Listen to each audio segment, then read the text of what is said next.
السلام علیکم ورحمۃ اللہ وبرکاتہ۔ میں باغبان مصدقہ محبوب گلشن اطفال اردو پرائمری اسکول نیلنگا سے آج میں جشن عید میلاد النبی کے موقع پر ہمارے پیارے آقا حضرت محمد صلی اللہ علیہ وسلم کی سیرت سے متعلق اپنے خیالات پیش کرنے جا رہی ہوں۔ سوئے ذہنوں کا زنگ اترا، بجھی چیزوں پر نور آیا، جب حضور آئے تو انسانوں کو جینے کا شعور آیا۔ نبی پاک صلی اللہ علیہ وسلم اللہ تعالیٰ کے پیغمبر اور دونوں جہانوں کے سردار ہیں۔ آپ صلی اللہ علیہ وسلم نے ساری دنیا کو اللہ تعالیٰ کا پیغام سنایا، انسانوں کو فلاح و کامیابی کا دائمی راستہ دکھایا۔ آپ صلی اللہ علیہ وسلم نے دنیا میں اچھی زندگی گزارنے کے طریقے بھی بتائے اور اس راز سے پردہ اٹھایا جس پر عمل کر کے انسان دنیا و آخرت کی کامیابی حاصل کر سکتا ہے۔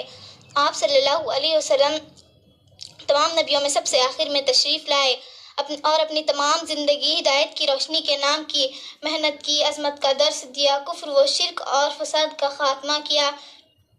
آپ کی پھیلائی ہوئی توحید کی روشنی سے مشرق سے مغرب تک ساری دنیا جگمگا اٹھی۔ آپ صلی اللہ علیہ وسلم کی ذات رہتی انسانوں کے لیے باعث تقلید اور رہنمائی ہے۔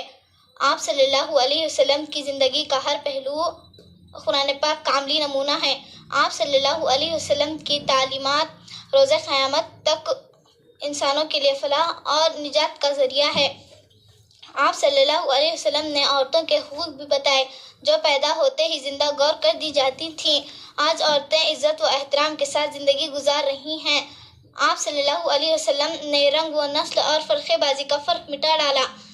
آپ صلی اللہ علیہ وسلم نے حبشہ کے غلام حضرت بلال رضی اللہ تعالیٰ عنہ کو مدینہ کا مؤذن مقرر کیا۔ آپ صلی اللہ علیہ وسلم کی آمد سے پہلے انتہائی جہالت کا دور تھا۔ انسان تو تھے مگر انسانیت نہ تھی۔ بھائی بھائی کا دشمن تھا، قبیلہ قبیلے کا حریف تھا، ہمسایہ ہمسائے کا رقیب تھا۔ جب حضور صلی اللہ علیہ وسلم آئے تو دنیا اندھیروں میں سے نکل کر روشنی میں آ گئی۔